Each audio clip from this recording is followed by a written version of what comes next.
Now we come to chapter 2, and I've labeled chapter 2 the first beauty contest. And here we have it. And in chapter 2, verse 1, after these things. After what things? Well, the things that have taken place in chapter 1, plus the fact that this campaign was carried on.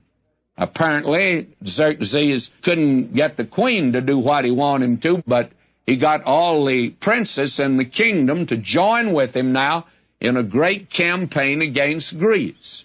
Now we have to turn to secular history to fill this in, because there's no record here. It just says after these things. Well, here are some of the things. This man, Xerxes, led a great army, and he crossed over into Europe. And he met the Greeks at Thermopylae, and that was unfortunate because the secret of the strength of the Persians was in numbers. The individual soldiers were not so much. They were not well trained as the Greeks were, and the Greek had emphasized the person, the individual, and as a result, one Greek soldier could have taken care of 10 Persians. And so at the Battle of Thermopylae, only a few could get in the pass.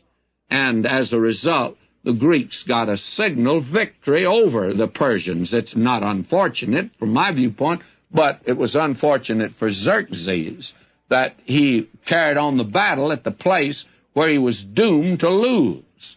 God had already said the power was to pass from Persia to Greece.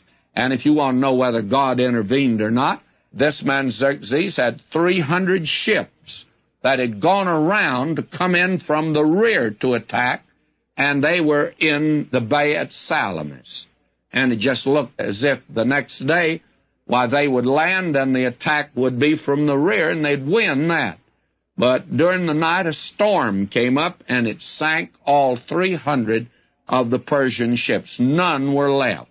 And all of the manpower they had was destroyed, was drowned. So that this man Xerxes now, he's been defeated, very much defeated.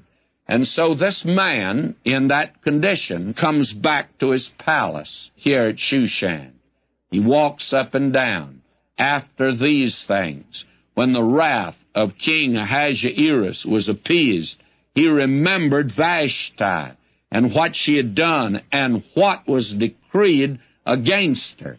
Now, the law of the Medes and Persians can't be changed. Even the law that this king made, he himself cannot alter it nor change it. In that drunkard stupor, he had set aside this beautiful queen, and now he can never again have her.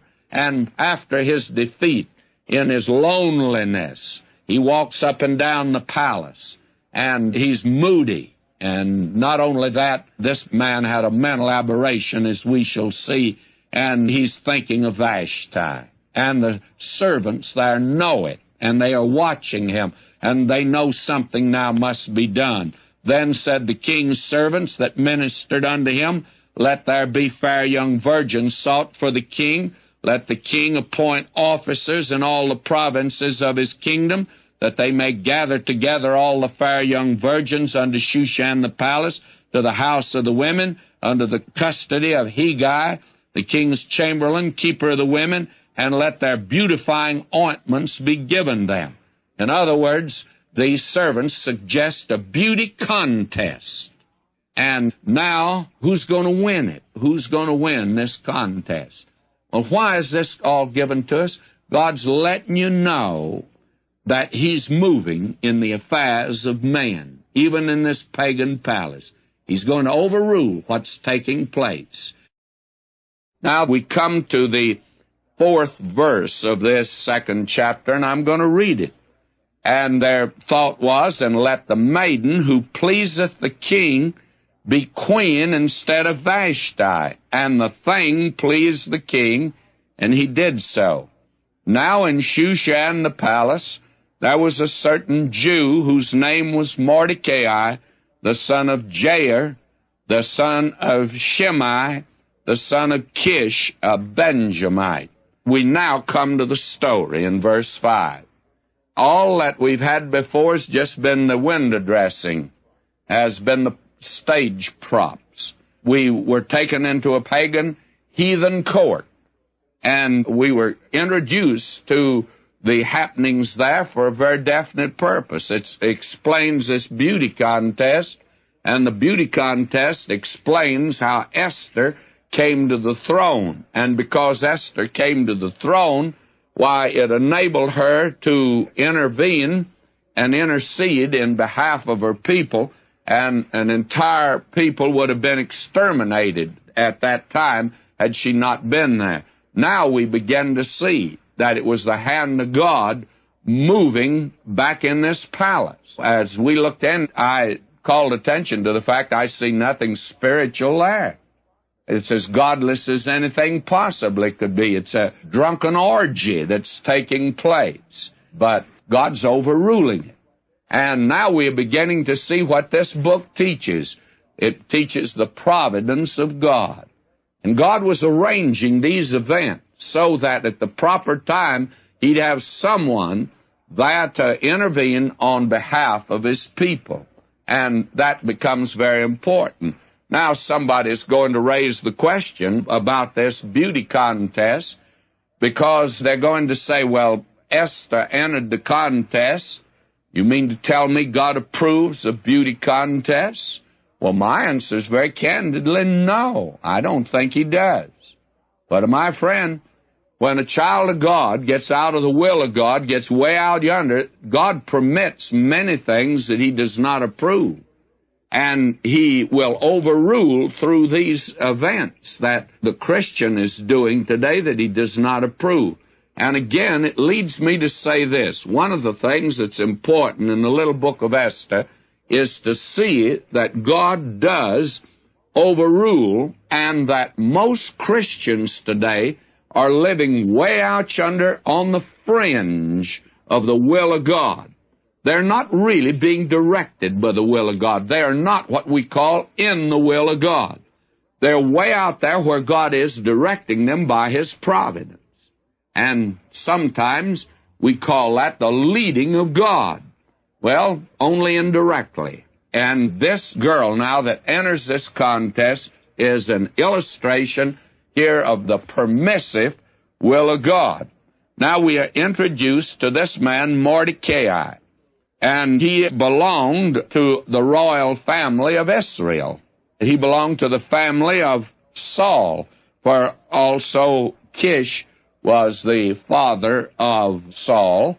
And now this man belonged to that royal group, and one of the other evidences of it is verse 6, who had been carried away from Jerusalem with the captives who had been carried away with Jeconiah, king of Judah, whom Nebuchadnezzar, the king of Babylon, had carried away.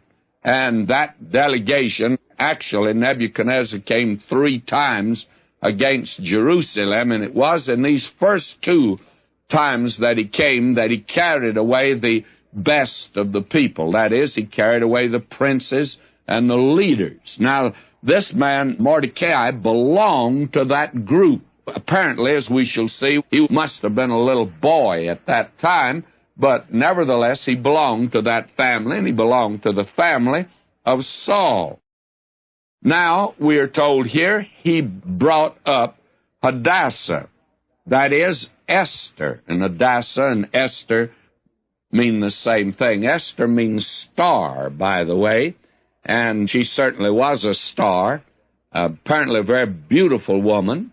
And we're told here that she was actually the stepdaughter of Mordecai. He brought up Hadassah, that is Esther, his uncle's daughter, for she had neither father nor mother, and the maid was fair and beautiful, whom Mordecai, when her father and mother were dead, took her for his own daughter. So he's raising this girl in his home, and she's a very beautiful girl.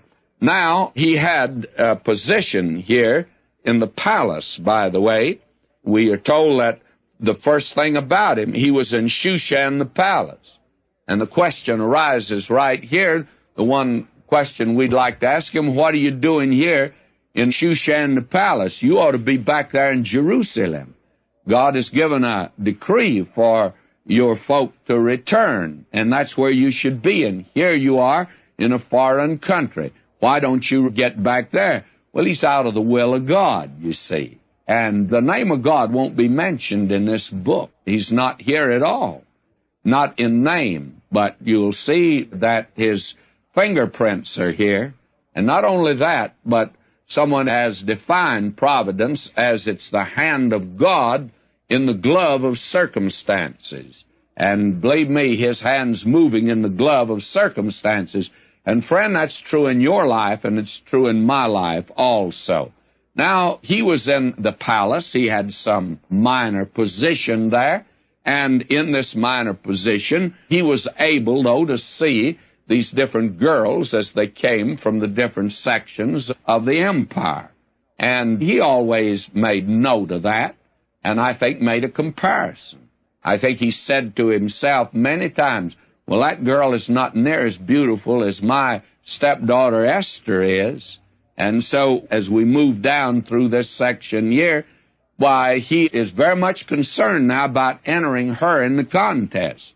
And when he saw that she would be a winner, or at least he thought she would, he didn't know that, we are told, so it came to pass, when the king's commandment and his decree were heard, and when many maidens were gathered together unto Shushan the palace to the custody of Hegai, that Esther was brought also unto the king's house to the custody of Hegai, keeper of the women. Now, this man had charge of the contest, and these girls came, and Mordecai saw that each day, and he came to the conclusion that his stepdaughter Esther had a good chance. So he entered her in the contest, and I'm sure that she was for it.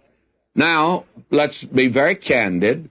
I must say that at this particular juncture, I do not have too much respect for this man, Mordecai. But I want to hasten and say this to you. I'm going to change my mind, and I'll eat my words, and I wish I hadn't said what I'm saying now, but I despise him for what he's doing now. To begin with, he's disobeying God. God had told his people not to intermarry. He's definitely breaking the Mosaic law when he entered this girl, with the idea she'd become the queen of the king.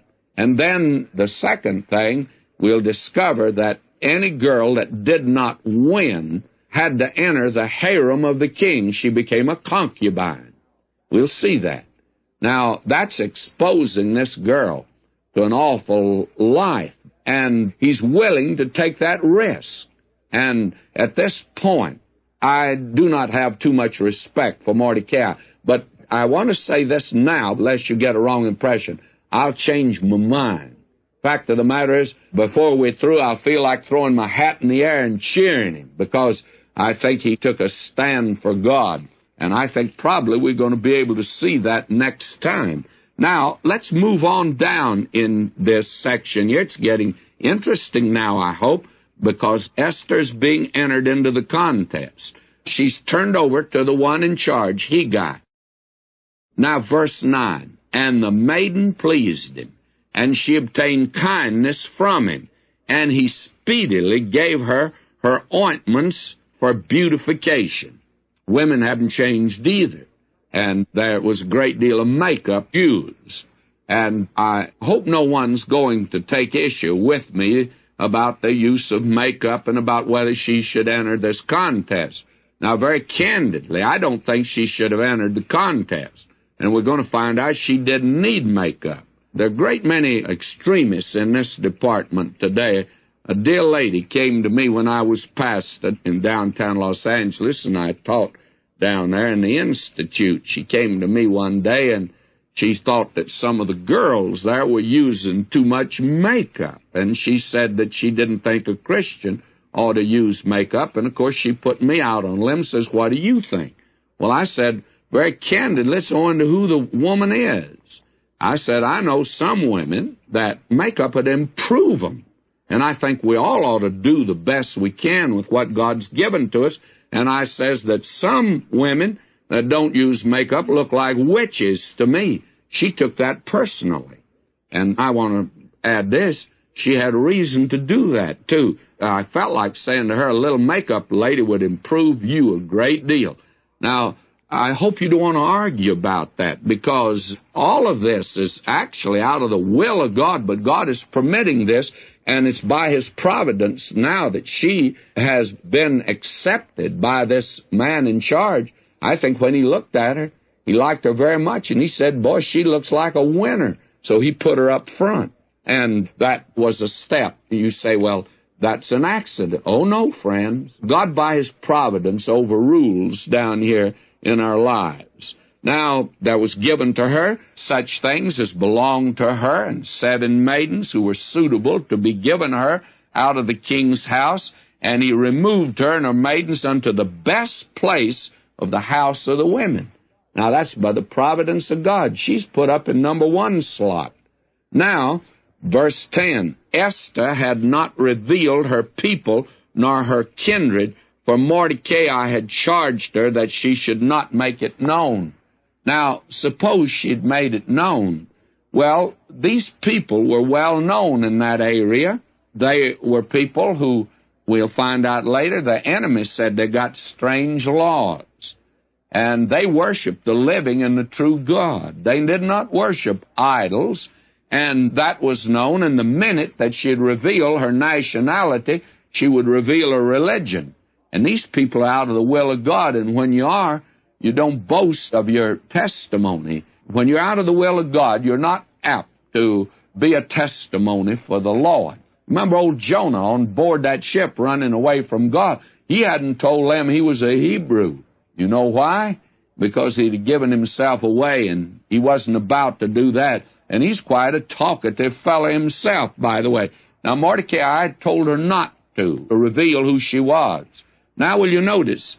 And Mordecai walked every day before the court of the women's house to know how Esther did and what should become of her. Now, I have been told that when you're in the will of God, that you can just sit back and rest, and that you can, say, well, I'm in the Lord's will, and we'll let things just work out. Well, when you're not in the Lord's will, you're not going to be able to take that position. If you do, it'll sure be a false position. And Mordecai knew that he was out of the will of God, and so what did he do? Sit down and wait for the decision? No.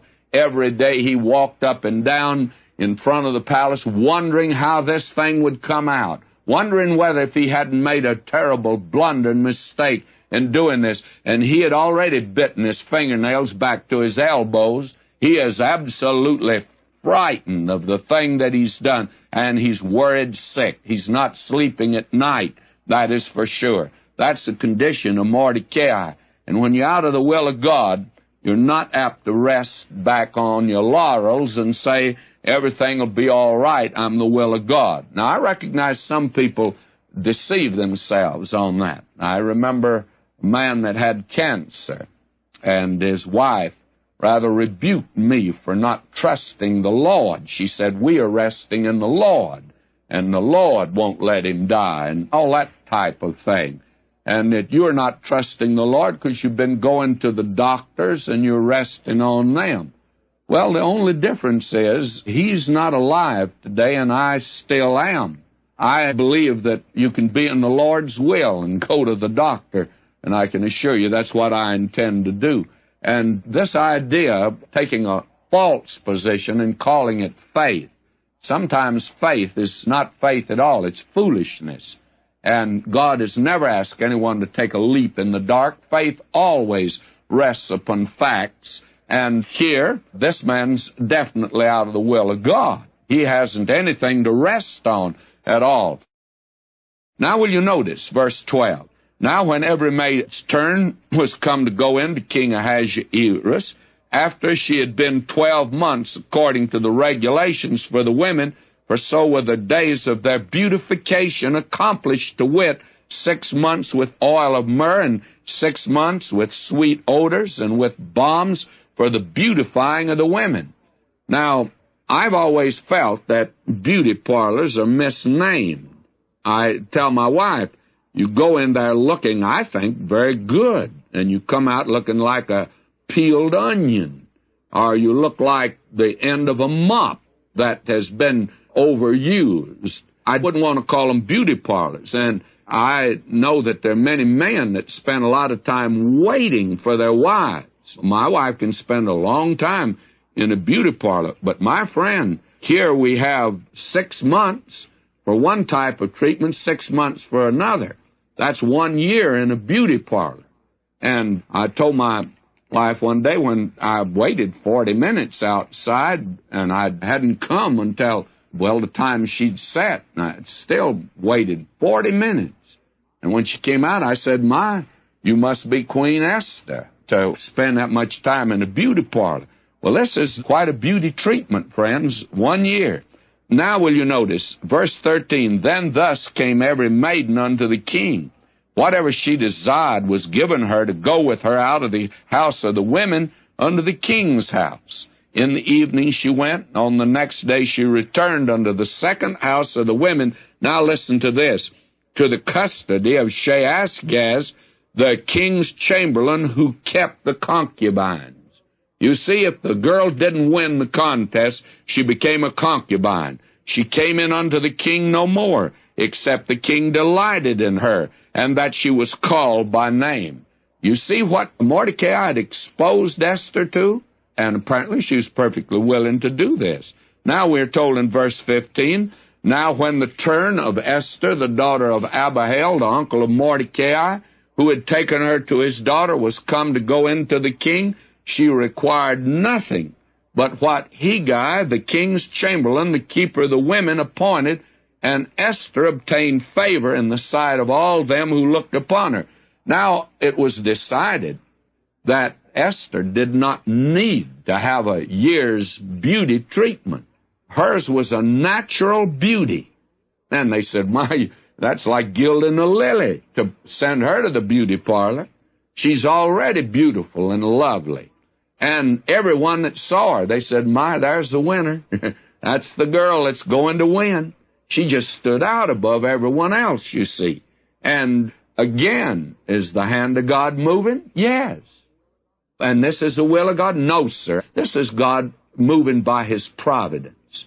He's going to put her yonder on the throne next to the king, because if she's not there, their whole nation is going to be destroyed.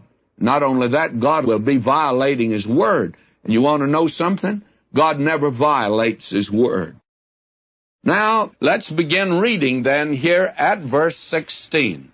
"So Esther was taken unto King Ahasuerus into his house royal in the 10th month, which is the month Tebeth, in the 7th year of his reign. And the king loved Esther above all the women, and she obtained grace and favor in his sight more than all the virgins, so that he set the royal crown upon her head and made her queen instead of Vashti." Now she's the winner. And again, how did she become winner? Was that by chance or accident? I don't think so.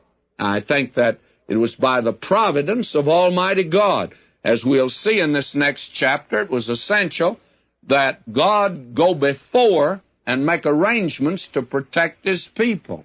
And this is the way that He did it. And He gives us this background, I think, for that reason and that reason alone. That is the explanation of why I see no spiritual interpretation in chapter 1 when we are just introduced into a great pagan palace and the banqueting hall where drunken orgies taking place. I see no spiritual significance there.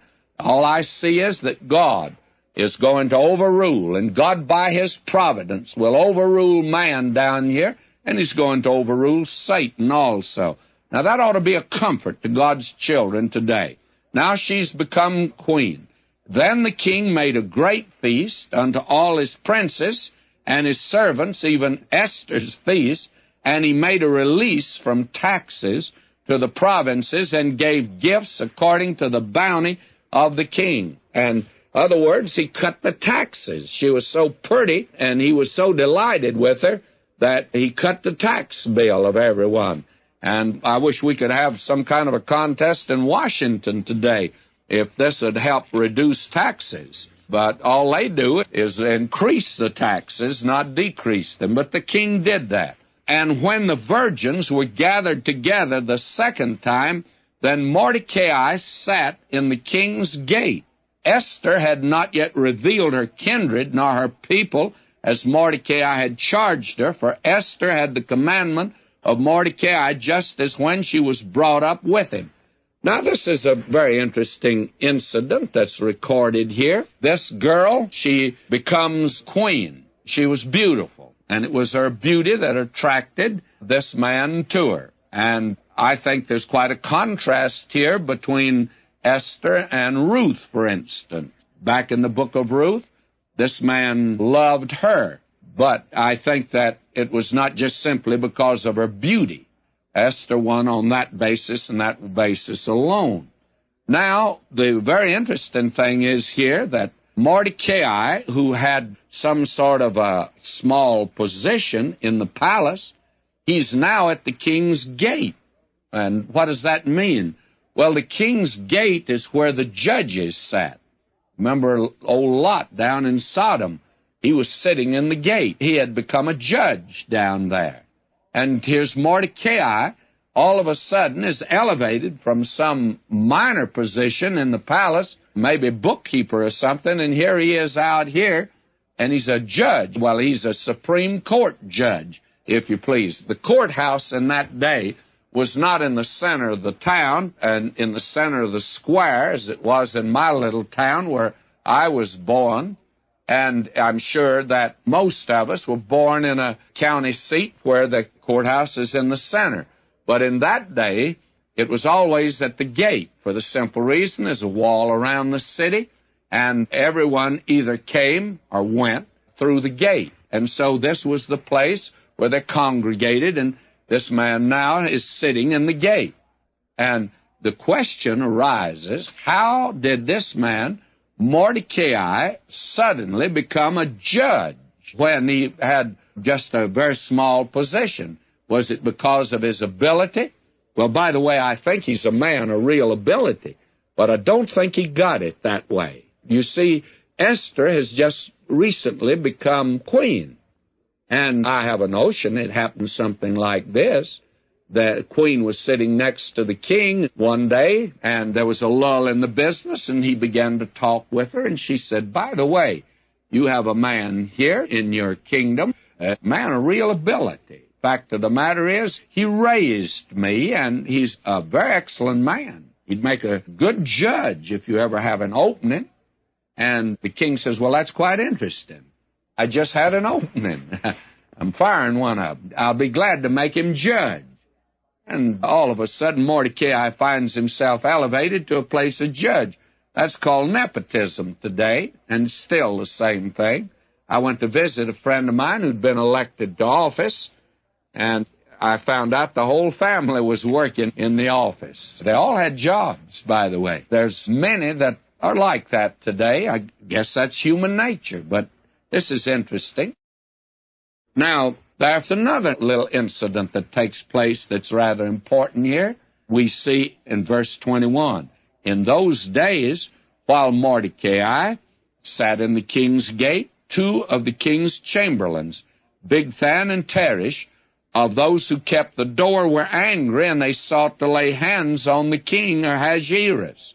And the thing was known to Mordecai, who told it unto Esther the queen, and Esther informed the king of it in Mordecai's name. When inquiry was made of the matter, it was found out. Therefore they were both hanged on a tree, and it was written in the book of the Chronicles before the king. Now, this is quite an interesting incident. This man Mordecai was sitting at the gate. The crowds were coming and going through the gates. There were two men that he heard talking. He heard them mention the name of the king. And he cupped his ears so he could hear, and they were talking about a plot to kill the king. And so Mordecai immediately got word to Esther. And Esther, sitting on the king's right side, why, she reached over and said to him, by the way, you sure didn't make a mistake making this man Mordecai the judge that you have. And look what he's done. He's already discovered 2 men that are in your employ that are plotting to put you to death. And so the king says, well, I'll get the Secret Service investigating that immediately. And they investigated, and they found out it is true. And so what happened? Why, they arrested these fellas, and they didn't have a long, drawn-out trial. Again, that spent taxpayers' money. The king just ordered them to be put to death, and they were executed summarily. But that discouraged any others from attempting to plot against the king. Of course, they were very uncivilized in that day, and they just didn't go in for lawlessness and pampering criminals. They executed them immediately. But the thing that's important for us is that was written down in the chronicles of the king, the log, as it were, the minutes, if you please, of the kingdom. But no mention was made of a reward to this man Mordecai, because no recognition or reward was given to him. And I'm of the opinion that he probably turned that over in his mind several times. Well, I saved the king's life, and he could have at least have sent me a Boy Scout badge. He could have sent me a lifesaver button of some sort. Certainly, I would deserve that. Well, very candidly, the thing was passed by. And why? Well, all of these things are taking place. God is giving this to us to let us know that he's overruling this. God, by his providence, is directing all of this.